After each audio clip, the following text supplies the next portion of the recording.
Trust nobody. Don't trust your friend. Don't trust your sister. Don't trust your brother.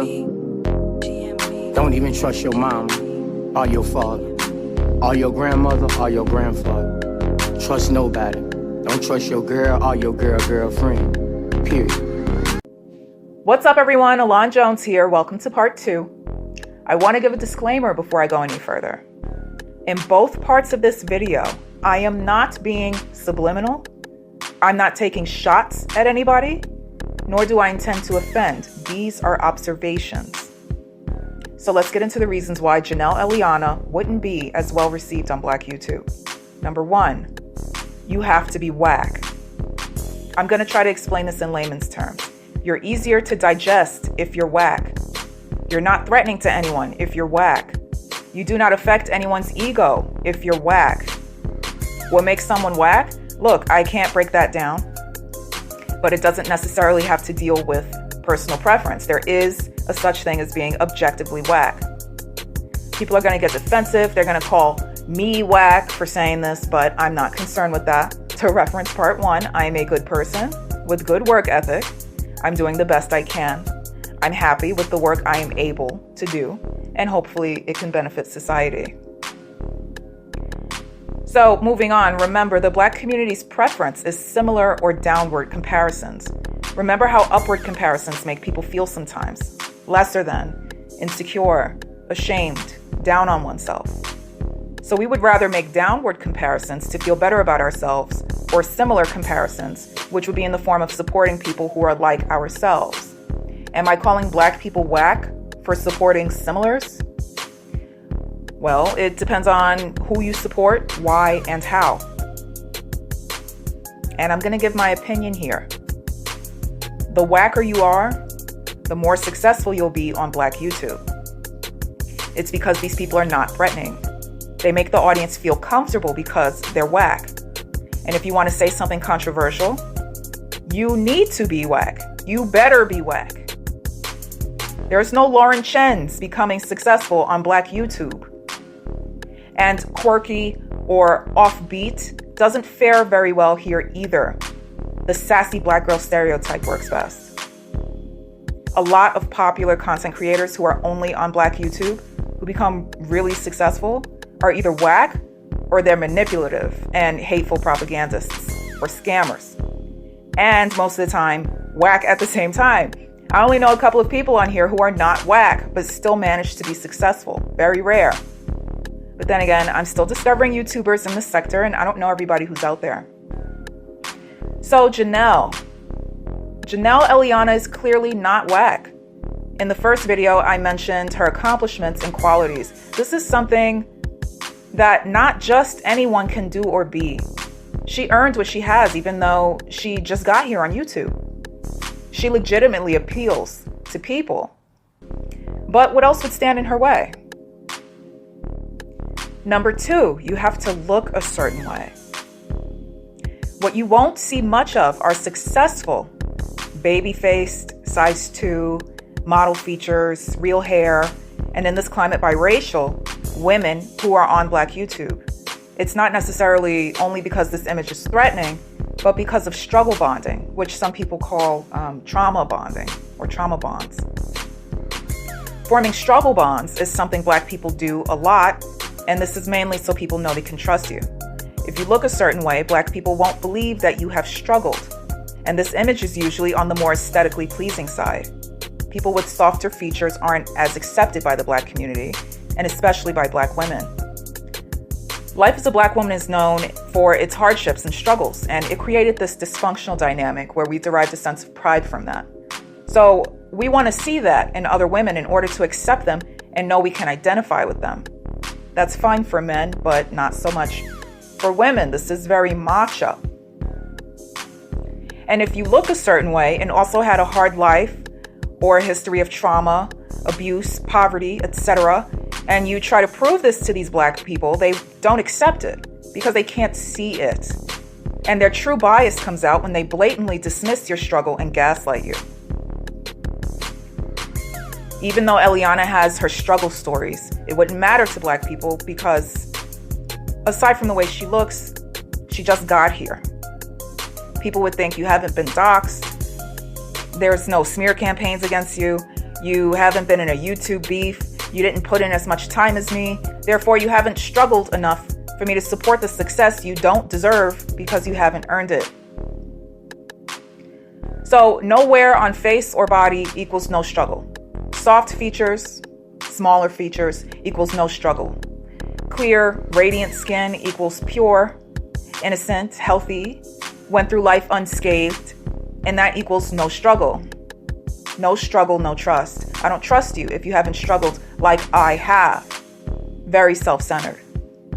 It's almost a sort of initiation what you look like in relation to if the Black community will accept you. Have a hard face? You can be part of the gang. Have long, natural hair? Maybe if you go bald, we'll accept you. Get a buzz cut or something. Attractive? If you become a feminist and side with us, we'll accept you. Out of shape? That's comforting. We'll accept you. I mean, I appreciate the thick, or what I call fluffy body type. I really do. And I don't swing that way, but I appreciate it. But the point is, you won't be accepted if you don't have that body type. Let's keep it real. Skinny women are not accepted in the Black community. You have darker skin? That's authentic Black. That's slave Black. I heard someone say that. That's the motherland Black. We'll accept you over lighter Blacks. They don't know the struggle. Black men will also not support you if you look a certain way, if you look a little too soft. Overall, if you are good looking in this community, you're dehumanized more so than in other communities. And of course, the lesser attractive people are going to say otherwise. Sitting on their 100K plus subscribers, sitting high in corporate America, or otherwise doing extremely well. They're going to say otherwise like they always do. So what does Jennelle look like? Okay. And people who look like this are usually on the younger side. Jennelle is 20 years old, by the way. Her youth is another reason why I don't think she would be successful in these parts. And that's because of number 3, because the older people are in competition with the younger people. There's a big problem in the Black community where the elders are at the same maturity level as the youth, and they feel it's okay to be in competition with young people. I've mentioned this. You should be teaching and uplifting young people, not competing. I have a lot of anger behind that, actually, because it's happened in my life. Older people in competition with me, not telling me information I needed to know, not helping me at all. Remember what I said in part 1 about the youth being the downward comparisons of disordered adults and sometimes an outlet for abuse and sabotage. Now, if the younger person is causing harm, then there's nothing wrong with checking them. But let's say on YouTube, a beef between an elder or an older person and a younger person is a form of sabotage, usually.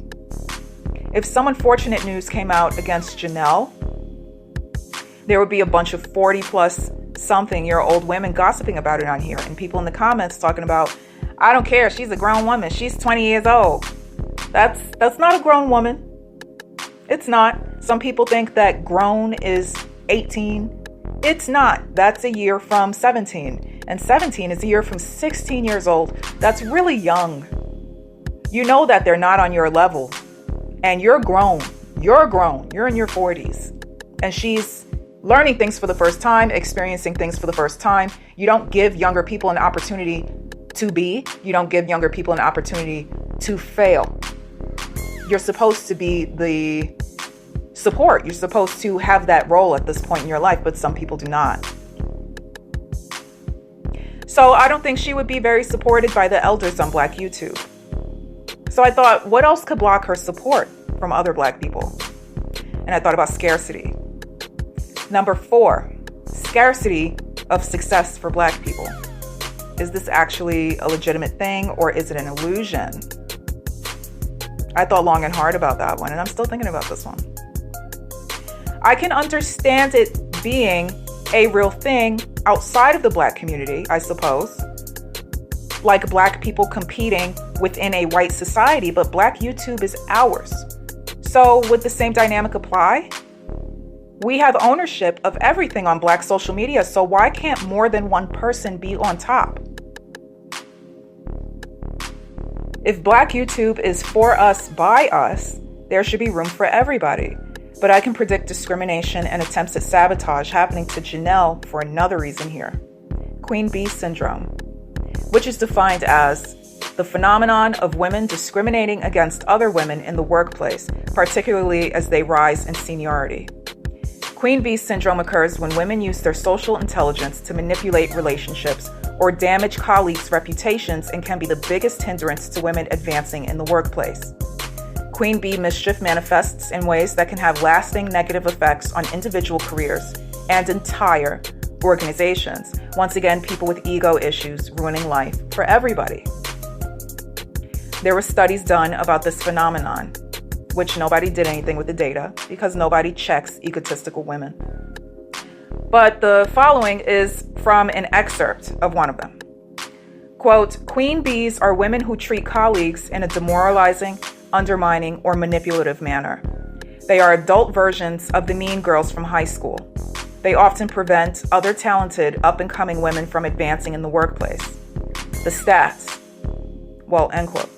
The stats, 58% of bullies in the workplace are female who choose other women as their victims 90% of the time. 70% of female executives feel they've been bullied by women trying to block their professional ambitions." So this is a huge issue that nobody's addressing right now. Workplace discrimination at the hands of an egotistical and diabolical woman with higher than average testosterone levels. Let me remind you how Jennelle looks. She's also smart and personable. I wouldn't be surprised if she lives in a van because she was run out of jobs by these very types of women. I think you know where I'm getting at. She would not be successful on Black YouTube. Male support alone would not hold you. Black YouTube is female dominated. Also, Jennelle's single. She's young, pretty, and single, and she's biracial. She would get on Black YouTube, next day smear campaign. Colorism, homewrecker, infidelity scandal. Or it would come out that she's a hoe, like it always does, right? Here's a clip on Queen Bee Syndrome, followed by some comments that emphasize the effects of this disorder. Equality in the workplace is certainly an uphill battle for many women, so it may come as a surprise that more than 80% of women don't want to work for another woman. Well, why? Lucy Brogden joins us now to find out more. Good morning, Lucy. Hey, Lucy. How are you? Welcome. This is fascinating research. Tell us about this study. Well, my study was quite anecdotal. I was doing career coaching a couple of years ago with men and women, broad range of backgrounds. And when you're doing that work, you say to people, what's the next job look like? And I suddenly got struck by the number of women that could articulate the companies they wanted to work for, the type of work, and then consistently they'd say, oh, by the way, I don't want to work for another woman. So I started to track these numbers, and we got to around 80%. I asked colleagues, and they were getting similar numbers. And I knew that was, a small, not very scientific sample. But if you go to the literature, there's huge studies all replicating these findings. Gallup in the US has actually tracked this for 60 years, and we're still not shifting the data too much. In workplaces I've been in, there have been huge schisms between female employees and female bosses where it was pretty much an all-out Cold War. Like it was. In my experience, I've had one or two female bosses, and I've always found them to be an ally and quite supportive. So that's been my experience. I haven't really found, maybe I'm going against your findings, Lucy. Yeah. But I also think that a woman leader needs to be sort of wise and supportive as well.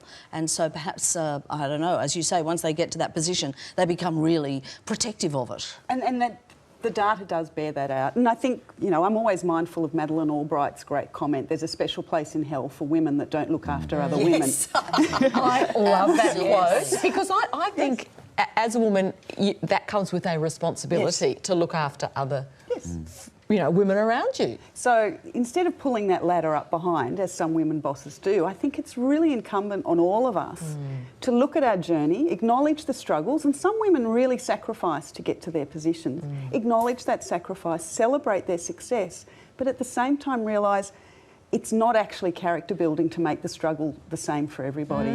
Make it easier. It goes back to David Morrison's great comment about the behaviour you walk past is the behaviour you accept. Exactly. And he was talking at the very sinister level of sexual abuse in the workplace. But it comes right down to the small issues of bullying and behaviours that we just see that aren't right. So as female managers, we maybe need to check with each other and say, are you being as fair on all your team as you might be? I've noticed you giving so-and-so a slightly harder time than the rest of them. What's going on there? And then we can change that behaviour. But again, if we don't acknowledge it, we can't change it. It's fascinating research. Lucy, thanks so much for joining us this morning. Thank you.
So I want to emphasize that this is a phenomenon that happens mainly to attractive women.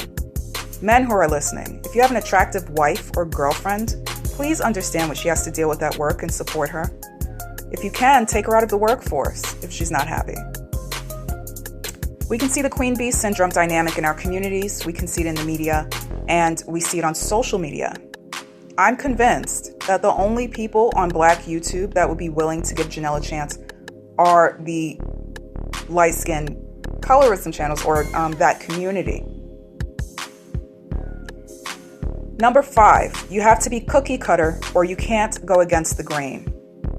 For example, offbeat humor isn't well received. I don't even think it's understood even, or it may not be. So far, I haven't found anybody who has truly offbeat humor, someone who doesn't have predictable humor. But again, I haven't seen everybody yet, but this is the impression that I got so far. No weirdness. People have to know exactly what they're dealing with. There's a fear of going against the grain too, I think. The Black community is going to get me if they find out I'm different. Because in your youth, they would fight you if you were different, right? So you feel like you have to conform. You might still be stuck there in your adulthood. That's for another video though. But this could be the reason why there are so many carbon copies of one another on here. Acceptance, blending in, familiarity, non-threatening. And why are people so comfortable stealing from other content creators? Is there a lack of originality because they're whack? Is it an algorithm thing? You're trying to appeal to it? Or is it because of the way your brain works? Could these people inherently lack the creativity to be original? I talked about types of intelligence and Black people in my ADOS IQ video. You could either be left brain dominant, right brain dominant, or balanced. You function using both sides of your brain. Black people, especially Black Americans, tend to be on the right side, or so I thought. In terms of IQ, keep in mind that you can be left brain dominant with low IQ or high IQ. Both are education dependent. They only learn what they were taught. There are people in the Black community who are left brain dominant but had no education, and therefore they don't really have that much going on upstairs. No shade. It is what it is. They needed to learn from somewhere. Nothing comes intuitively when you're operating on the left side, only on the left side. Intuition is for the right side. So they can't teach themselves. So they just do what they see other people around them do. They're kind of robotic. This makes the low IQ ones drones or sheep, and the high IQ Black people, they usually become leaders. But for some reason, they tend to always turn into manipulators, scammers, brainwashers, cult leaders, or propagandists, taking advantage of the intellectual capabilities of the Black masses or incapabilities.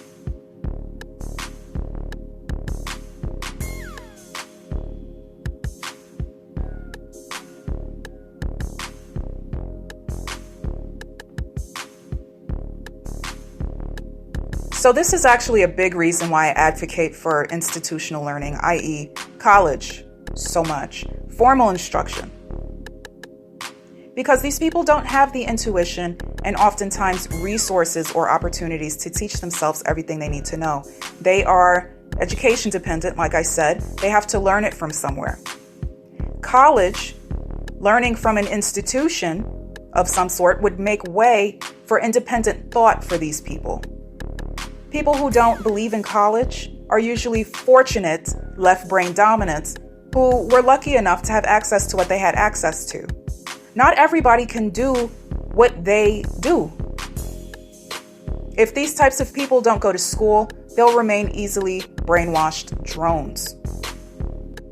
So what can we do about this?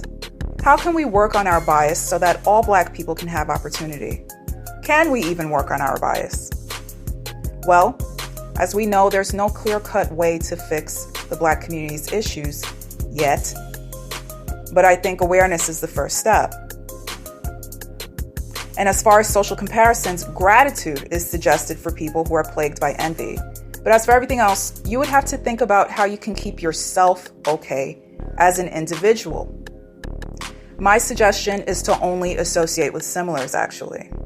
For instance, if you're a 9 in looks, hang out with 9s, because you can't risk your friends that are 6s or 5s hating you secretly, which almost always happens.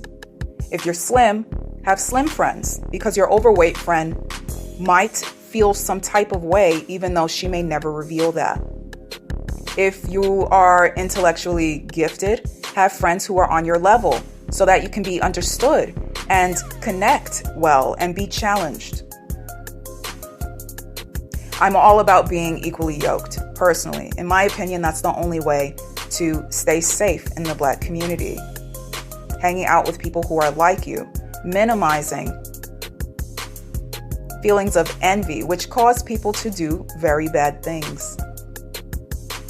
So you can marry mismatched, though, because you know how love is. There's no formula to real love. You don't know who you're going to fall in love with. And generally, you shouldn't focus that much on looks when it comes to love. But it usually doesn't end well dealing with people not on your level, aside from some exceptions in romantic relationships. Do not work at a job with a bunch of losers if you're not a loser. They will run you out, and HR won't have your back because they're losers too. Stop supporting whack people. They're usually narcissistic, trying to make up for the attention they didn't get in their adolescence. You can tell by the content. Is there substance? Is it informative? Is it effective? Or is it superficial or vain? Or does it have a hateful agenda? Do they have a hateful agenda? What do you guys think about this video?